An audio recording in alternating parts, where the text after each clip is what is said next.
Hi, good morning everyone. This is Shiv Prasad Yadav, SPY. Now I'll be explaining whatever the question paper is there for June 5th. I'll be explaining that part. So the very first question is related to SEQI. Now in the very first question, I have asked you what is the full form of SEQI. S stands for school, E stands for education, Q stands for quality, I stands for index. So this is school, education,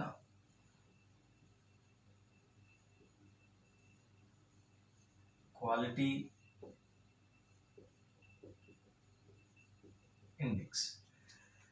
Now this is the brainchild of Niti Aayog, which is a think tank of India, which has replaced the planning commission. 65-year-old planning commission has been replaced by the Niti Aayog in 2015. So in stock point of view, we have two statements. The planning commission was established in 1950, and in 2015, after 65 years, it has been replaced by Niti Aayog. Actually, there is a difference between planning commission working and working mode and Niti Aayog working mode.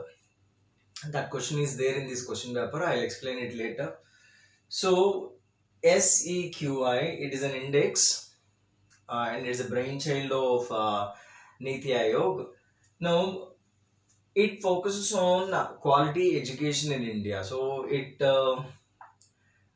analyzes each and every state in India and gives SEQI. What is SEQI for each and every state? So it is an index which gives quality of education in each and every state. Again, SEQI, School Education Quality Index. Now, to give this index, there are number of categories and domains and indicators. For example, so if you consider the categories, this index is based on two categories. So this is category 1 and this is category 2. In category 1 you have certain number of domains. In category 2 you have certain number of domains. Now category 1 deals with, it actually deals with outcomes. For example,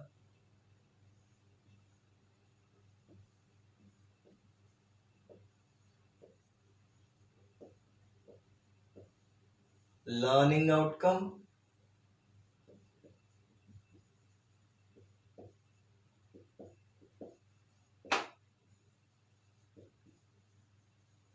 accessibility outcome,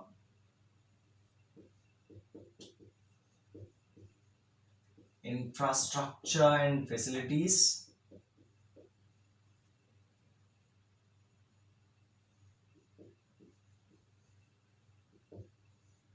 equity outcome.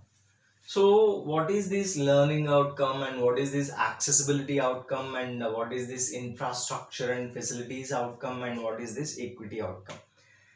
I'll explain each and everything in detail. SEQI, it is being calculated on two categories, category 1 and category 2. So in category 1 you have the outcomes, various outcomes you have. Learning outcome means how the kid is learning, what is the output, and what are the difficulties in learning. So learning outcome means the various things, various indicators involved in learning. So in this domain we have three indicators. So in a learning process of a student, if it is taken as a domain, three indicators will be there. How he is learning, what is his learning capability, what are the additional inputs we are supposed to give. So everything will be there in learning outcome. So in category 1, the first domain is learning outcome, in which we have three indicators. Similarly, accessibility also is having three indicators. Actually, accessibility means accessibility of the school to the students. In rural India or in tribal areas, there is difficulties which are related to accessibility to the school. So Niti Aayog has put that domain also. So accessibility outcome is again containing three indicators. Now infrastructure and facilities, the name itself indicates that infrastructure facilities. Now this is also containing three indicators. And equity. Equity means whatever the students are there, the student percentage is distributed among all categories of sections in the society equally. So that is equity. For example, certain categories of community will be there which will be not having access to school education. So the equity concept is related to access to all concept, whether all are having the access. So the equity, the balance is maintained or not. Now this is containing seven indicators actually. Now this category, this is category 2 and this is category 1. In category 2 we have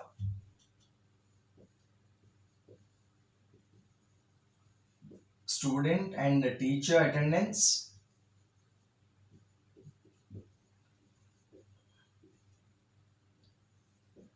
If the teacher attended, what is his availability to the students? He may be in the school, but he will not be in the classroom.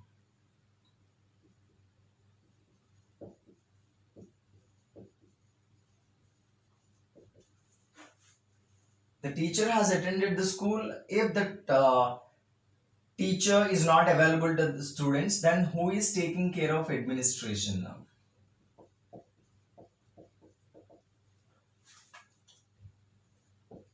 These two things are going properly or not. That means transparency. So in category 1 we have 4 domains. Each one is carrying a number of indicators. Learning outcome is carrying 3 indicators. Accessibility outcome is carrying 3 indicators. Infrastructure and facilities are carrying 3 indicators. And equity is carrying 7 indicators actually. So there we have in total 9 plus 7, 16 indicators there you have. And here this entire set is made up of 14 indicators.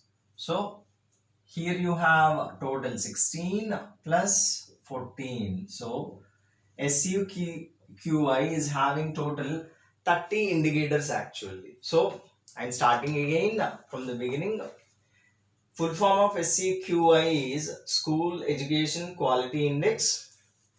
To calculate this index, it has been given two categories, category 1 and category 2. In category 1, you have 4 domains actually: learning outcome domain, accessibility outcome domain, infrastructure and facilities domain, and finally equity. And again, each domain has indicators.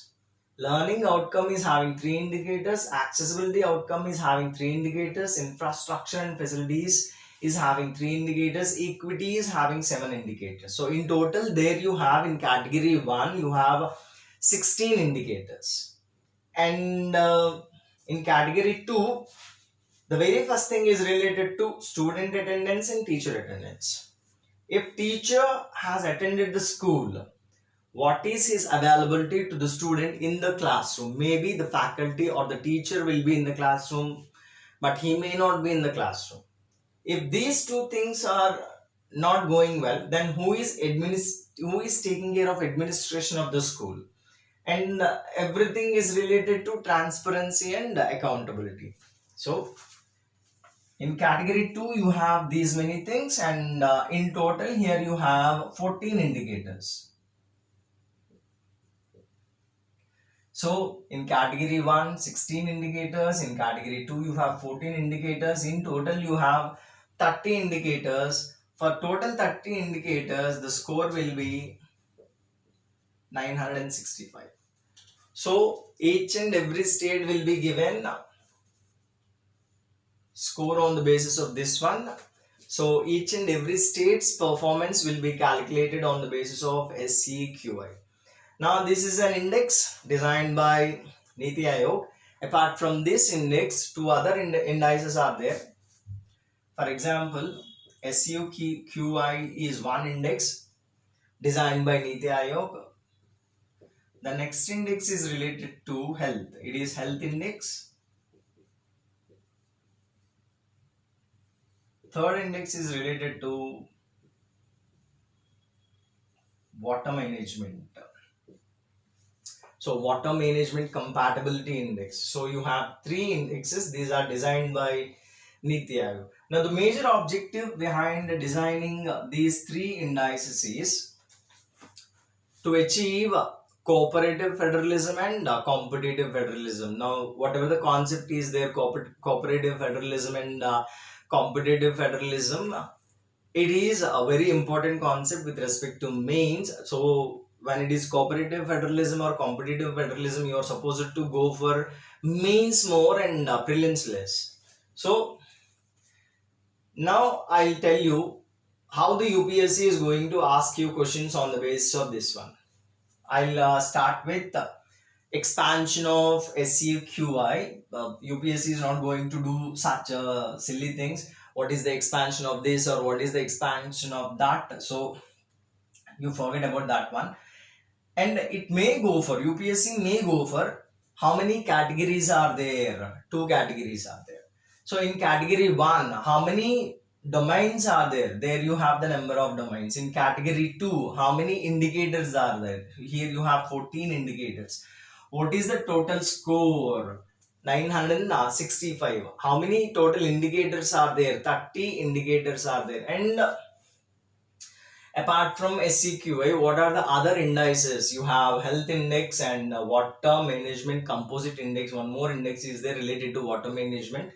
And what is the reason behind introducing these three indices? Means to achieve cooperative federalism and competitive federalism. So there is possibility of such questions, and maybe there is a possibility of going through rankings also, which state is topping and which state is behind and which state is making significant development. Like there is a possibility, but that will go into pure numbers.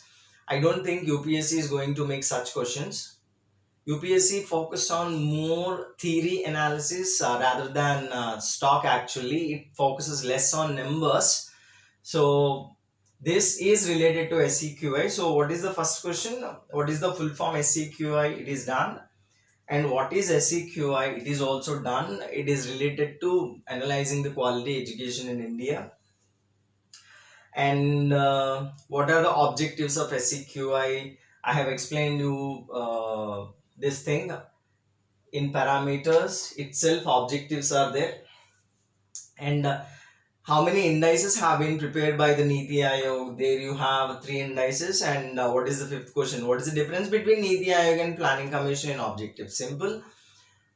If you take Planning Commission, in Planning Commission, there is less participation of states actually. For example, when you have this Planning Commission body, top three organizations in India are, if you place in the rankings 1, 2, 3, in number 1 position, Parliament will be there, Parliament of India will be there. In number 2, Planning Commission will be there. And number 3, National Development Council will be there actually. So in that, whatever the position of states will be there, it will be at up to National Development Council only. Now with the introduction of Niti Aayog, the involvement of states in planning increases. That means it is cooperative federalism. When all the states are together, the competition increases. That means competitive federalism. So Niti Aayog is going to bring more cooperative federalism and more competitive federalism. That is the major difference between Planning Commission and Niti Aayog. So that is the fifth one. And sixth one, why Niti Aayog replaced Planning Commission? Simple, for better coordination among the states, for better utilization of resources. Seventh one, what is India chain concept of Niti Aayog? Actually, when Niti Aayog came in 2015, its immediate focus is on combining two things. Actually, it is India chain and India stack actually. So it is a very big thing based on blockchain technology. So I have made one more question related to blockchain technology. Again, what is blockchain technology? Now, blockchain technology is being used everywhere nowadays. So in terms of cryptocurrency, you will see it more actually. So it is blockchain technology. It makes digital data unalterable. It makes digital data transparent. It makes data decentralized, and it makes everything through cryptography hashing. So I gave you what is blockchain technology in detail. And one more thing, blockchain technology is also known as DLT, distributed ledger technology. So in technical point of view, UPSC may ask what are the applications of blockchain technology rather than what is exactly blockchain technology, because what is exactly blockchain technology is more technical. What are the applications of blockchain technology? It is a day-to-day use. So focus on various applications of blockchain technology rather than what is exactly blockchain technology.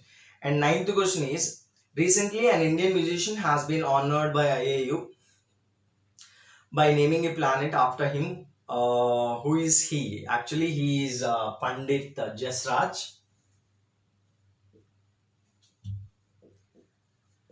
So based on this, I have framed a question like this. So UPSC is not going to ask you what is the name of that planet or what is the name of this musician like that.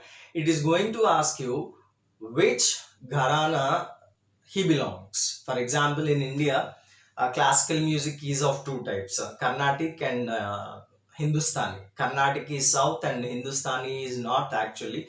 So in Hindustani, at the beginning of 19th century, whoever the musicians are there, they have lost completely the patronage of kings actually. So there is no support from the kings, there is no support from the jamindars, there is no support from everyone. So these musicians started moving from their original places to other regions and established their own styles there. For example, you have musicians from Agra, musicians from Jaipur. They used to settle in different places, and they used to be popularized with this name itself from origin. For example, they initially belongs to Agra. That means whatever the style they have generated in generated of their own in next place is going to be known as with Agra. So Agra Gharana, Jaipur Gharana, Bhendi Bazar Gharana, Mewati Gharana. So Pandit Jasraj belongs to Mewati Gharana. So many Gharanas are there. In that, Mewati Gharana is one. Pandit Jasraj belongs to Mewati Gharana. Mewati, Mewati Gharana. So there is a possibility of this question as it includes both the science and technology and culture. In science and technology point of view, one planet has been named after him, and what is the Gharana he belongs to? He belongs to Mewati Gharana. So that is ninth question. And 10th question is, what is Gharana? I have explained it already. Gharanas examples are, you have Agra Gharana, Jaipur Gharana, Gwalior Gharana, Bhendipur Gharana, Indore Gharana, Shaswan Gharana. So many Gharanas are there in India. And one more thing, in Gharanas you have Drupad style also. So that is all about up to 10 questions. Till now I have explained you 10 questions. From 11th question I will be explaining in next video. Thank you.